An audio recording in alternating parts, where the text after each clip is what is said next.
트럼프가 그린란드를 노리는 진짜 이유. 여러분, 지금 미국이 동맹국의 영토를 빼앗으려 하고 있습니다. 말도 안 된다고요? 하지만 이것은 지금 실제로 벌어지고 있는 일입니다. 2026년 1월 14일 워싱턴에서 역사적인 회담이 열렸습니다. 미국, 덴마크, 그린란드 3국의 외무장관이 모였습니다. 회담 시간은 단 1시간. 결과는 결렬이었습니다.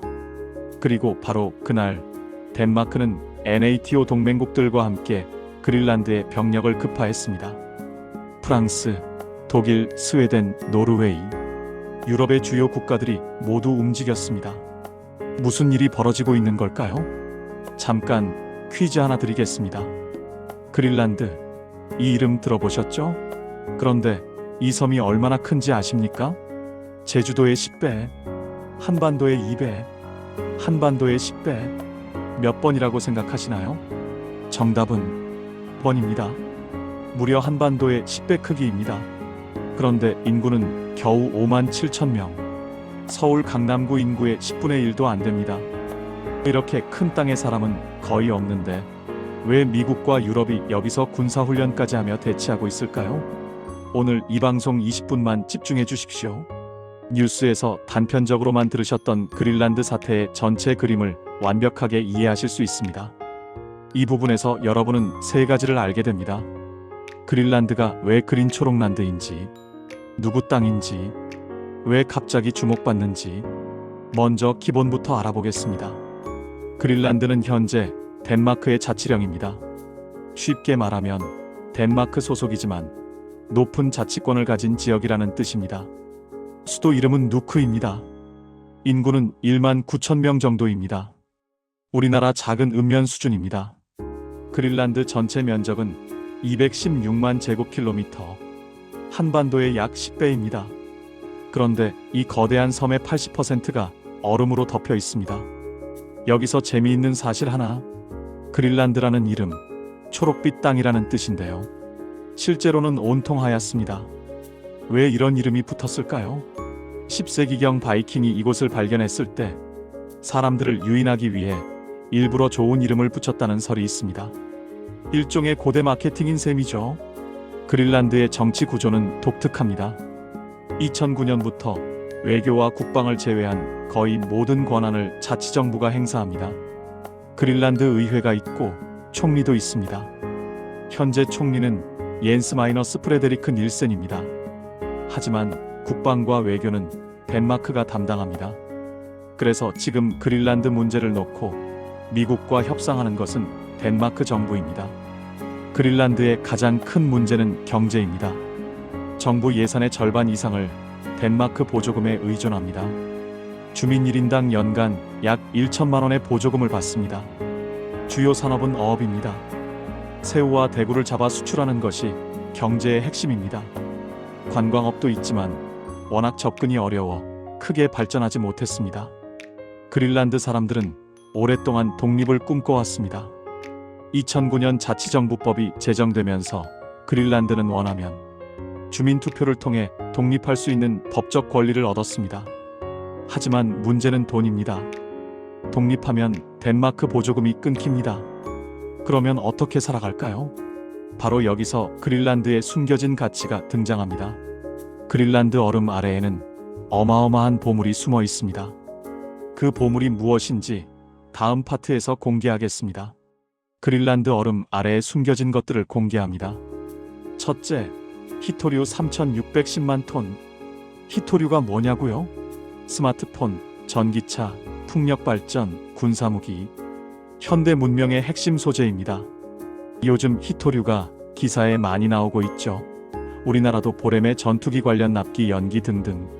이 모든 것의 중심에 바로 히토류가 있습니다. 그럼 이 히토류는 어디에 가장 많이 매장되어 있을까요?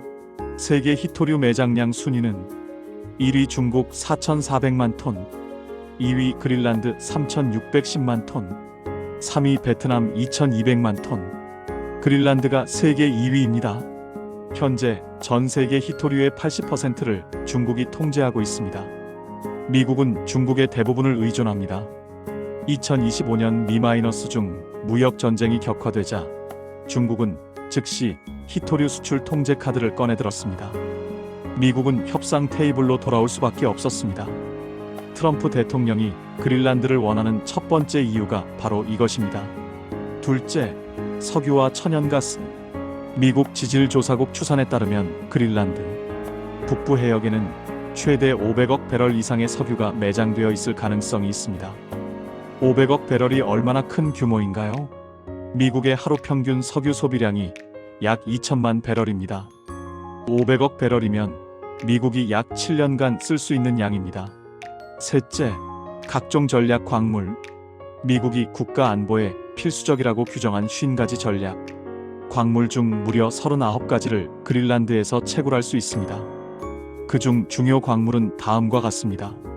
니켈, 코발트, 흑연, 우라늄, 아연, 리튬. 이 모든 것이 그린란드 땅속에 있습니다. 그런데 왜 이제서야 주목받는 걸까요? 답은 기후 변화입니다. 지구 온난화로 그린란드의 빙하가 빠르게 녹고 있습니다. 과거에는 얼음 아래 묻혀 있어 접근조차 불가능했던 자원들이 이제 개발 가능해진 것입니다. 이해하기 쉽게 비유하겠습니다. 여러분 집 마당에 보물이 묻혀 있는데 그 위에 두꺼운 시멘트가 깔려 있다고 생각해 보세요. 보물이 있는 걸 알지만 캘 수가 없었습니다. 그런데 시간이 지나면서 시멘트가 저절로 녹기 시작했습니다. 이제 곧 보물을 캘 수 있게 됩니다. 그린란드가 바로 이런 상황입니다. 하지만 보물만으로는 부족합니다. 그린란드에는 또 다른 전략적 가치가 있습니다. 바로 위치입니다. 다음 파트에서 지도를 보면서 설명드리겠습니다. 자, 이제 지도를 보겠습니다. 그린란드의 위치를 정확히 보시면 이해가 됩니다. 그린란드, 아이슬란드, 영국. 이 세 지역의 영문 첫 글자를 따서 GIUK 갭이라고 부릅니다. 냉전 시대 NATO가 러시아의 대서양 진출을 막던 핵심 방어선입니다. 러시아 잠수함이 대서양으로 나가려면 반드시 이 지역을 통과해야 합니다. 미국은 1951년부터 그린란드에 군사기지를 두고 있습니다. 바로 피투픽 우주기지입니다. 피투픽 기지는 미국 최북단 군사기지입니다. 조기 경보 레이더, 미사일 방어 시스템, 위성 추적 시스템, 러시아에서 미국 본토로 날아오는 미사일을 가장 먼저 탐지하는 곳입니다. 모스크바와 뉴욕의 정확히 중간에 위치합니다. 최근 가장 큰 변화는 북극 항로의 개통입니다. 기후 변화로 북극의 얼음이 녹으면서 새로운 해상 운송로가 생겼습니다. 기존 항로 수에즈 운하 경유, 서유럽 동아시아 약 2만 1000km, 소요 시간 약 24일, 북극 항로, 서유럽 동아시아 약 1만 2700km, 소요 시간 약 14일, 10일이나 단축됩니다. 운송 비용도 30% 이상 절감됩니다. 2025년 11월, 중국과 러시아가 북극 항로 협력 강화에 합의했습니다. 러시아는 중국에 에너지를 수출하고 중국은 새로운 항로를 확보하는 전략입니다. 트럼프 대통령은 그린란드 근처에 중국과 러시아 선박이 널려 있다고 직접 언급했습니다. 트럼프 대통령은 골든돔이라는 차세대 미사일 방어망 구상을 발표했습니다. 그린란드가 이 계획의 핵심 거점입니다. 트럼프는 러시아나 중국이 그린란드를 점령하려 들면 덴마크는 할 수 있는 일이 없지만 우리는 뭐든지 할 수 있다고 말했습니다. 사실상 군사적 개입 능력을 과시한 것입니다. 그렇다면 당사자인 그린란드와 덴마크는 어떻게 반응했을까요? 협상 테이블에서 어떤 대화가 오갔는지 다음 파트에서 공개합니다. 2026년 1월 14일 오전 워싱턴 DC 백악관 역사적인 3국 외무장관 회담이 열렸습니다. 이 회담의 참석자는 다음과 같습니다. 미국에서는 JD 벤스 부통령, 마코 루비오 국무장관, 덴마크에서는 라르스 웨케 라스무센 외무장관, 그린란드에서는 비비안 모츠펠트 외무장관. 회담 시간은 단 1시간. 회담 직후 발표된 내용을 바탕으로 재구성하면 이렇습니다. 미국 측은 안보 협력 강화를 명분으로 그린란드에 대한 더 많은 권한을 요구했을 것입니다. 덴마크 측은 회담 후 이렇게 말했습니다. 그린란드 문제를 둘러싼 근본적인 이견이 여전히 남아있다. 그린란드 외무장관 모츠펠트는 더 명확했습니다. 미국과의 협력 강화는 환영하지만 미국의 영토가 되기를 바라는 것은 아니다. 양측은 실무 그룹 구성에는 합의했습니다. 하지만 덴마크 측은 중요한 조건을 달았습니다. 실무 논의는 덴마크 왕국의 레드라인을 존중하는 선에서 이루어져야 한다. 레드라인, 즉 절대 넘을 수 없는 선은 명확합니다. 그린란드의 영유권을 미국에 넘기는 것입니다. 회담이 끝난 바로 그날 오후 덴마크 국방부가 긴급 발표를 했습니다. 북극의 인내 작전 오퍼레이션 아크틱 엔더런스 시작. 덴마크만이 아니었습니다. 프랑스 선발대 파견, 추가 병력 준비, 독일 정찰 임무 13명 파견, 스웨덴 병력 파견 확정, 노르웨이 장교단 파견, 유럽의 주요 NATO 국가들이 모두 움직였습니다. 마크롱 프랑스 대통령은 소셜미디어에 직접 글을 올렸습니다. 프랑스군 선발대가 그린란드로 향하고 있으며 추가 병력도 뒤따를 것. 덴마크 국방부의 공식 설명. 북극의 특수 환경에서 작전 능력을 배양하고 유럽 및 북극 안보를 강화하기 위한 목적. 하지만 모두가 압니다. 이것은 미국을 향한 강한 경고 메시지입니다. 트럼프 대통령은 물러서지 않았습니다. 회담 후 백악관에서 기자들에게 말했습니다. 어떻게 될지 두고 봐야겠지만 우리는 그것 그린란드이 필요하다. 뭔가 해법이 나올 것이다. 그는 특히 베네수엘라를 언급했습니다. 지난주 베네수엘라 사태를 보면 알 수 있을 것. 2026년 1월 초 미국 특수부대가 베네수엘라에 침투해 니콜라스 마두로 대통령을 체포했습니다. 트럼프는 이 사건을 언급하며 사실상 우리는 원하면 뭐든지 할 수 있다는 메시지를 보낸 것입니다. NATO 동맹국끼리 이렇게 대치하는 상황. 76년 NATO 역사상 전무후무한 일입니다. 이 상황이 어떻게 끝날까요? 다음 파트에서 전망해 보겠습니다. 전문가들이 예측하는 시나리오는 크게 세 가지입니다. 첫 번째 시나리오는 미국의 경제적 압박. 트럼프는 이미 말했습니다. 덴마크에 매우 높은 관세를 부과하겠다.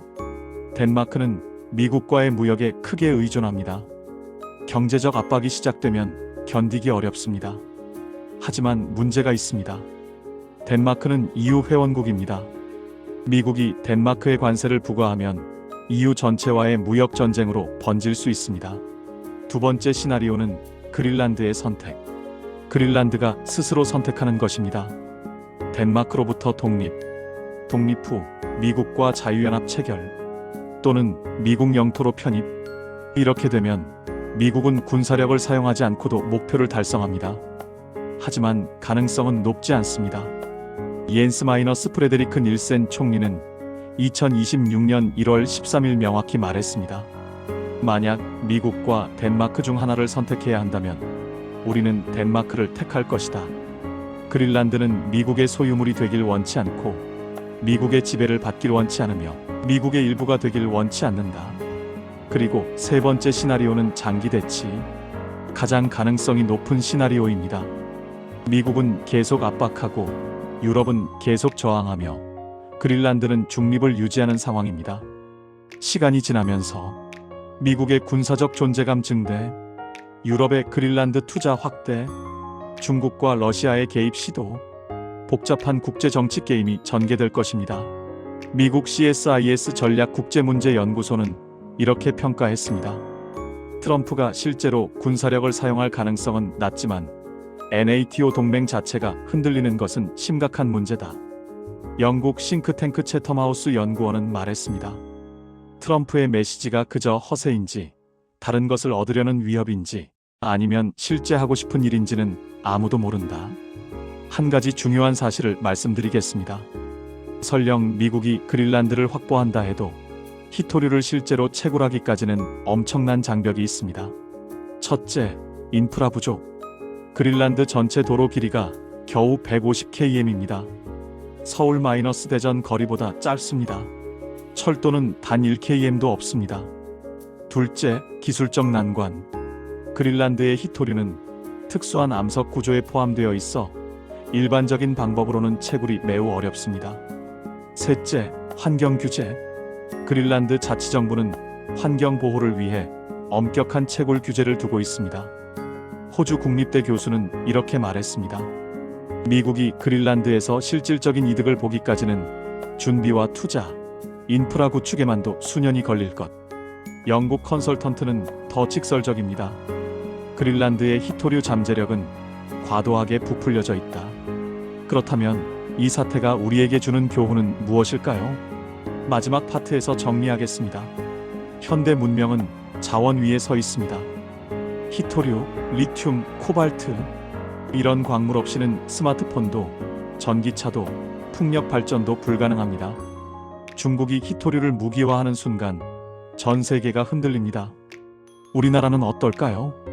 안타깝게도 한국은 광물 자원이 거의 없습니다. 대부분을 수입에 의존합니다. 하지만 한 가지 강점이 있습니다. 고려아연, 포스코 같은 한국 기업들은 세계 최고 수준의 재련 가공 기술을 보유하고 있습니다. 그린란드에서 채굴된 히토류 원광을 한국 기업이 가공할 수 있습니다. 실제로 고려아연은 미국의 11조 원 규모의 전략 광물 재련소를 건설 중입니다. NATO는 76년 역사를 자랑하는 세계 최강의 군사 동맹입니다. 하지만 지금 내부에서 균열이 생기고 있습니다. 동맹국끼리도 이익이 충돌하면 대치하게 됩니다. 우리나라도 한미동맹을 맺고 있습니다. 하지만 동맹이 영원한 것은 아닙니다. 자주 국방 능력을 키우는 것이 중요한 이유입니다. 기후 변화는 재앙입니다. 하지만 동시에 새로운 기회를 만들기도 합니다. 그린란드의 얼음이 녹으면서 자원 개발이 가능해졌습니다. 북극 항로가 열리면서 해운업의 판도가 바뀌고 있습니다. 우리는 이런 변화에 어떻게 대응해야 할까요? 그린란드 인구 5만 7천 명. 이 작은 공동체가 미국과 유럽 사이에서 자신의 목소리를 내고 있습니다. 우리는 물건이 아니다. 우리 운명은 우리가 결정한다. 규모가 작아도 원칙을 지키는 것이 중요합니다. 오늘 20여 분 동안 우리는 그린란드 사태를 완전히 파헤쳤습니다. 그린란드가 어떤 곳인지, 얼음 아래 숨겨진 보물이 무엇인지, 왜 전략적으로 중요한지, 백악관 협상 테이블에서 무슨 일이 있었는지, 앞으로 어떻게 전개될지, 우리가 배워야 할 교훈은 무엇인지 모두 알아봤습니다. 그린란드 사태는 끝나지 않았습니다. 트럼프 대통령의 임기는 4년입니다. 이 문제는 앞으로도 계속될 것입니다. 우리는 이 사태를 계속 주시해야 합니다. 왜냐하면 이것은 단순히 미국과 덴마크의 문제가 아니기 때문입니다. 이것은 21세기 국제 질서가 어떻게 재편되는지를 보여주는 상징적 사건입니다. 오늘 영상이 도움이 되셨다면 구독과 좋아요 부탁드립니다. 댓글로 여러분의 생각을 나눠주세요. 트럼프의 그린란드 요구 정당하다고 생각하십니까? 그린란드는 어떤 선택을 해야 할까요? 다음 영상에서 더 흥미로운 국제 뉴스로 찾아뵙겠습니다. 시청해주셔서 감사합니다.